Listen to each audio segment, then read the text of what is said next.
This is my Potter's Journal for January 2023. What an amazing day I had in the studio today. The Penchon, I made these in 2 pounds of clay, 4, 6, 8, 10. And last week I promised you I would do it on a treadle wheel. So we'll get to that. And actually 3 years ago, I promised to make a colander this size. Do you remember that? Let's take a quick look back. Stop back, and we need to make a bigger colander for washing vegetables out in the yard and not taking the dirt in the house. And see what happens in the studio next week when you stop back. Okay, so how about that? It only took me 1 week to keep my promise of putting, okay, what is it, 10 pounds of clay on here. 8. I cut 2 pounds off of the biggest one from the electric wheel. 3 years! Okay, so who has been stopping back for 3 years to see me make the giant colander?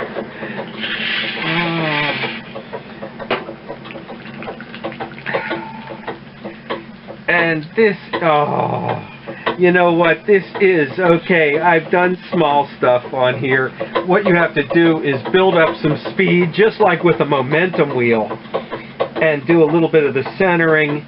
It then seems to slow down a bit too much, so you need to let it build up some speed again.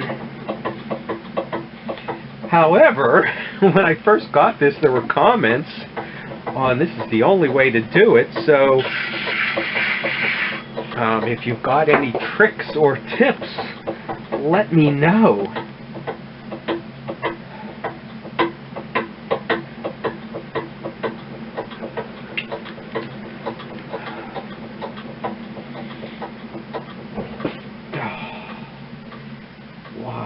And you need to lean into it and get away a little bit.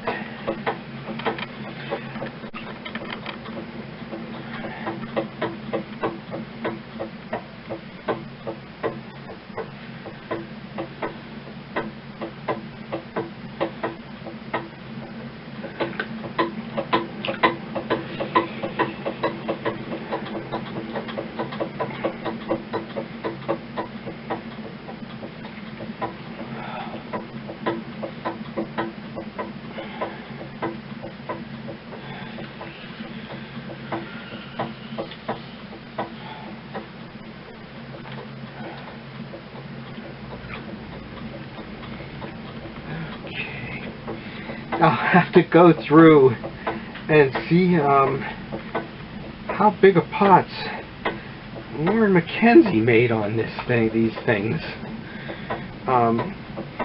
The Klopfenstein does have a pretty good flywheel on it, so there's a lot to keep it going. This is though very exciting because it's berry colander week, and I'll spend most of the week on production stuff, but this was a nice detour today.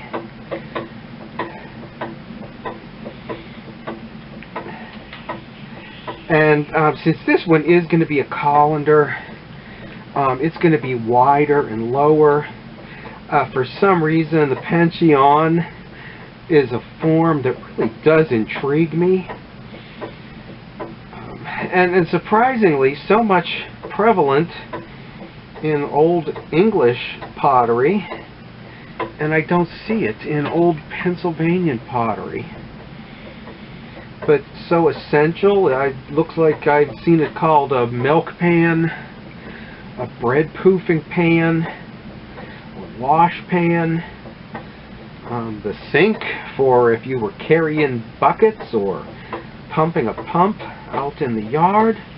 Okay, so I got I brought this out low and wide without catching any air under there anywhere. Now, and this is what I don't like about the treadle, that to judge the thickness, okay, you need to stop it. And when I was doing mugs last summer, I pretty much just decided I knew what I was doing, but on the wider forms, I find that I need to check it more often.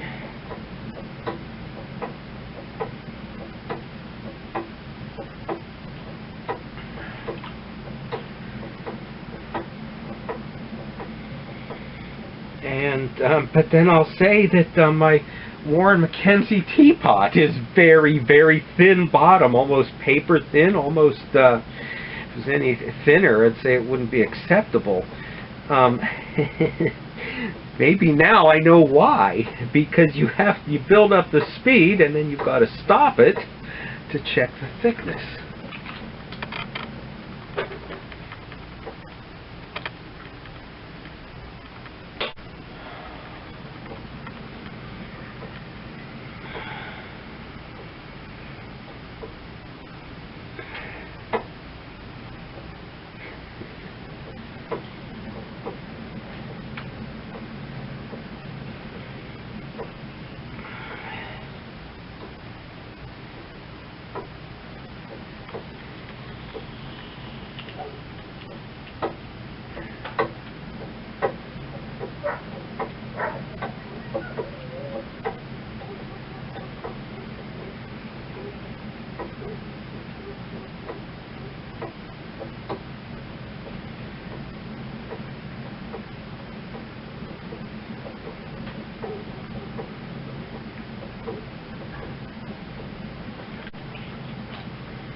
Okay, I'm doing this without a bat. There's only going to be one. I'm going to cut it right off the wheel, but I'm realizing the wheel head, I think, is larger than the Brent, so I could get a little bit larger size on some things here.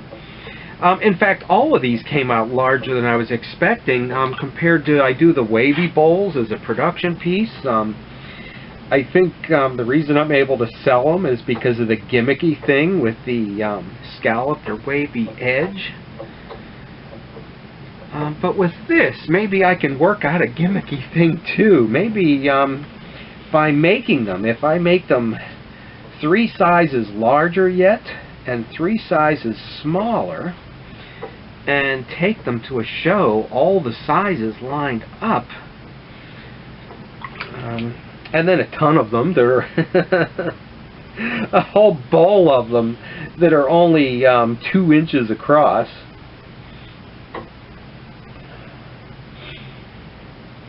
That might be just the novelty of seeing them all.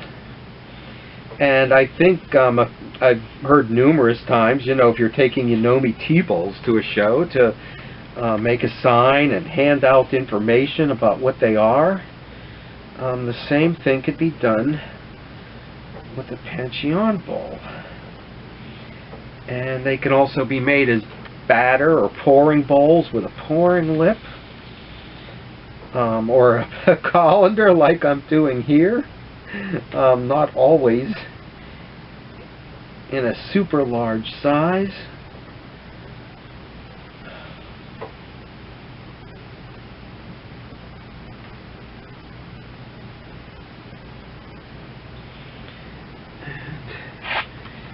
I was going to say, I don't think I'm going to get the size out of this that I did with the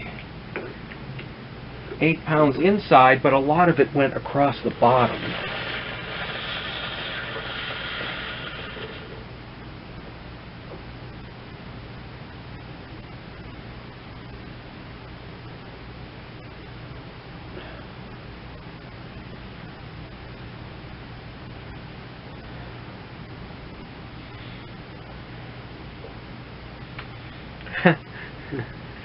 So this was quite a day.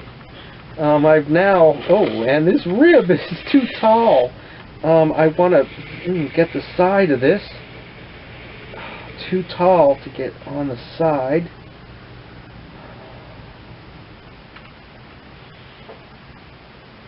So if I get this cut off, I'll be able to say I did a, what is it, 8 pounds now on the treadle.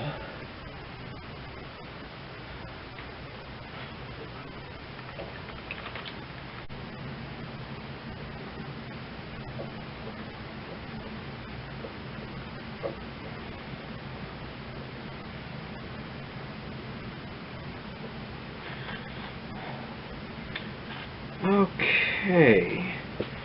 So some of them, mine don't have to have the square edges so that they can be stacked one on top of the other in the kiln.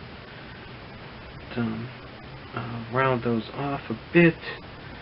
Get the water out. You know, I said this was not going to be decorated. It's going to be a colander.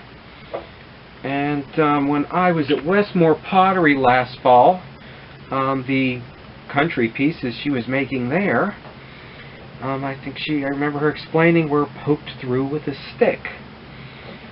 This country piece is for me, so I may use, a regular punch for these, but I think we can decorate this.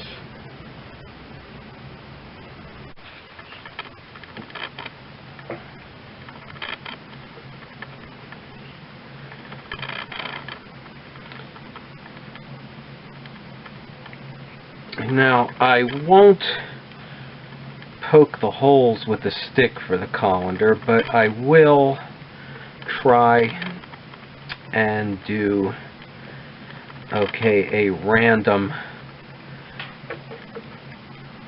country hole punching in there.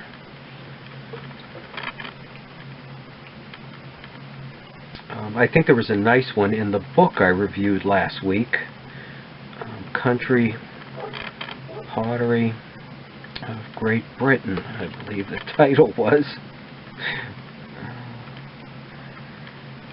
Okay, and yeah, there is something to be said for an electric wheel where you've got complete control of the speed. I want to slow this down a little bit now.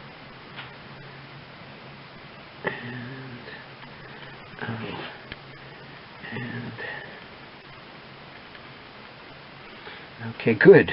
You can't tell that I had a break in that. And here's where it could be tricky with not controlling the speed. Okay, and we did it.